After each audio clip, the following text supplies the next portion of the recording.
C'est le 12 du mois. Alexis et Evelyne vivent en Bretagne avec leurs 2 enfants.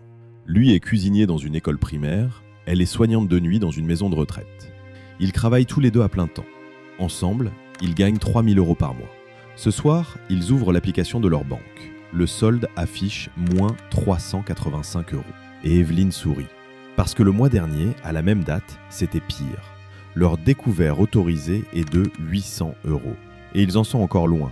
Alors ce soir, dans cette maison de 100 mètres carrés qu'ils remboursent depuis 5 ans, moins 385 € est une bonne nouvelle. Il leur reste 59 € pour vivre pendant 2 semaines.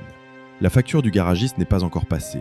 Ce couple ne boit pas, ne fume pas, n'a pas le dernier iPhone, pas la dernière télé. Leur fille de 14 ans rêve de partir au Maroc. Sa mère lui répond qu'il n'y a même pas de quoi payer un billet. Leurs dernières vacances remontent à 1 an et demi, dans les Vosges, chez les parents d'Alexis. Gratuit. Alexis et Evelyne font partie de la classe moyenne française. 6 millions de ménages vivent comme eux, coincés entre des revenus qui ne bougent pas et des factures qui ne s'arrêtent plus. Trop riches pour recevoir la moindre aide, trop pauvres pour vivre normalement.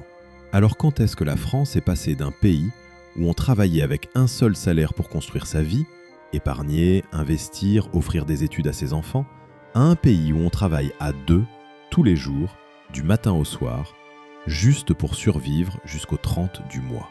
Et surtout, où est passé l'argent que ces gens n'ont plus ? Le père d'Alexis travaillait dans la restauration. Un seul salaire. Sa femme restait à la maison avec les enfants. Ils avaient une maison, une voiture, un jardin. Ils partaient en vacances. Pas à l'autre bout du monde, mais ils partaient.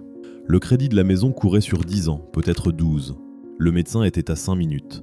L'école était dans le village. Le frigo était plein.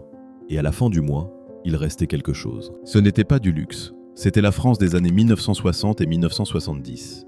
Un ouvrier, un employé, un agriculteur pouvait acheter sa maison, élever ses enfants et mettre de l'argent de côté avec un salaire fixe.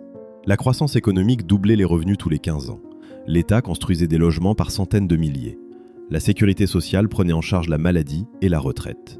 Le contrat entre les Français et leur pays n'avait jamais été mis par écrit. Mais tout le monde en connaissait les termes. Tu fais ta part, le pays fait la sienne. Et pendant 30 ans, les 2 parties ont tenu parole. Le basculement ne s'est pas produit en un jour. Il n'y a pas eu d'annonce au journal de 20 heures pour dire aux Français que les règles venaient de changer. La crise pétrolière de 1973 a ralenti la machine. Le chômage s'est installé dans les années 1980, d'abord comme une anomalie, puis comme quelque chose de normal. Les usines ont commencé à fermer. Les postes sont partis à l'étranger, un par un, sans bruit. Le nombre d'exploitations agricoles a été divisé par 2 en 20 ans. Et pendant que ces piliers tombaient, autre chose se passait en parallèle.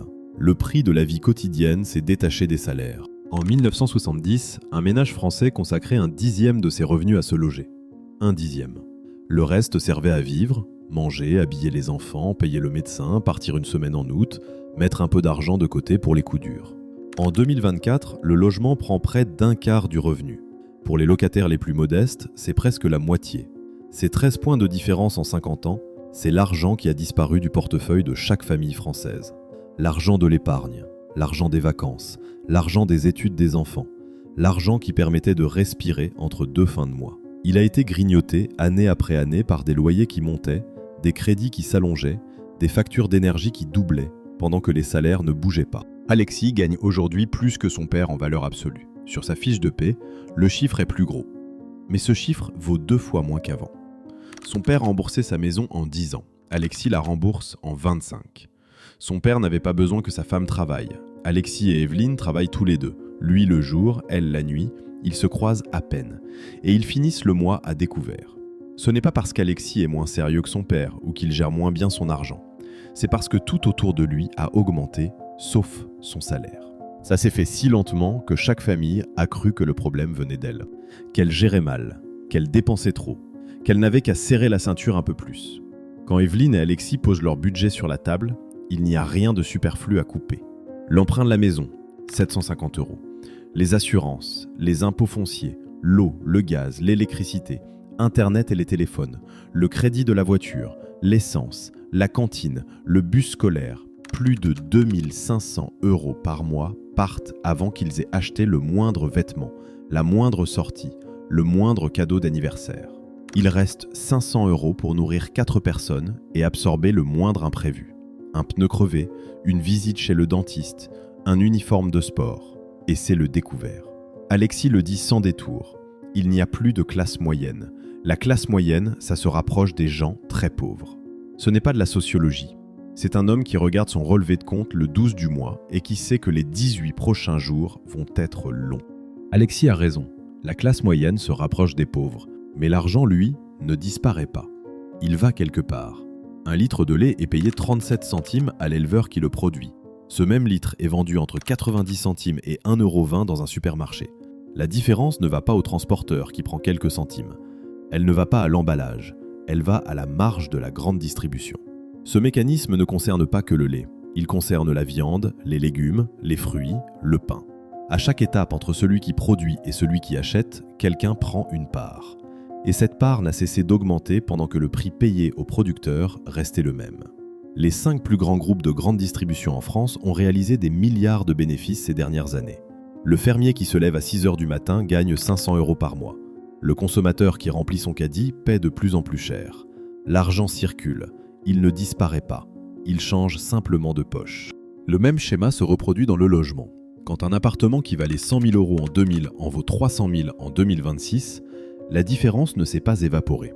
Elle est allée quelque part, dans la plus-value du vendeur précédent, dans les intérêts de la banque qui prête sur 25 ans, dans la marge du promoteur qui construit moins de logements et les vend plus cher, dans les revenus des propriétaires qui louent à des prix fixés par un marché où la demande écrase l'offre, et dans les recettes de l'État qui prélèvent des droits de mutation à chaque transaction. Le Français moyen qui achète son logement aujourd'hui paie 3 fois le prix que payaient ses parents pour un bien équivalent.